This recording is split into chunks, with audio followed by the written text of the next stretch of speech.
My name is Glen Cocke.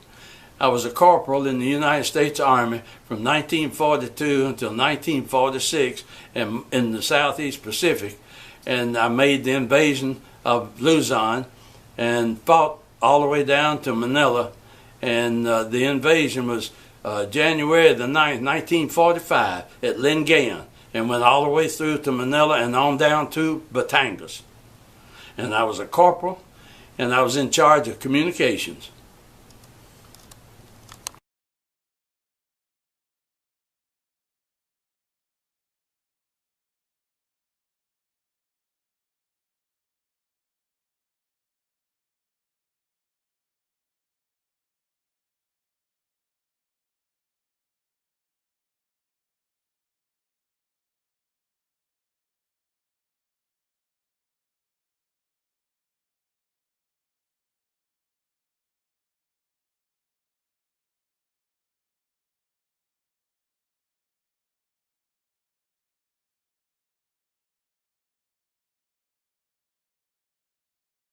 I'm trying to. We had moved from up around Clarkville, and we had been fighting coming down through the San Fernando Valley, and we wound up at a place by the Chinese cemetery, which was on the outskirts of Manila. And I believe at that time we were 2 miles from the Pasig River.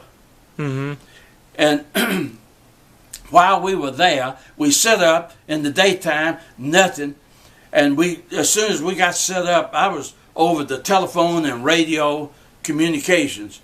And what the colonel told me, or what the captain or whatever told me, I radioed it or telephoned it to whoever they wanted to talk to down to the other end. And when I got them, I gave him the phone, he would talk. And then sometimes I would repeat what he told me to the captain or who was on the other end.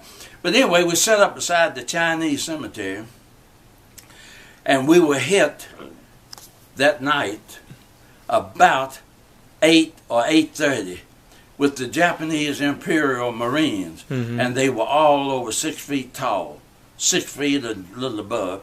But anyway, they had cleared out the bodies in the vaults of the Chinese cemetery and crawled in there during the daytime, and then they came out at night. And they attacked us, and I was in charge of the switchboard, and we got all of the information that we were being attacked, all the surrounding units, to be on the alert. And they just kept coming, we kept firing.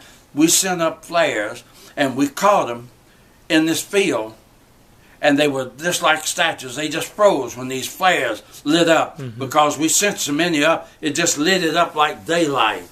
And they were standing there like statues. And I don't guess they thought that we couldn't see them. But if you moved, you had a target. But if you didn't move, well, you didn't know whether there was trees or what. But it was so bright, we could see them with their guns in their hands. And they didn't know that. Coming on. They had no idea they knew about where we were, but not explicitly where we were. They couldn't pinpoint us. So we caught them in this field with light from these flares, and they just stood there, and we just mowed them down.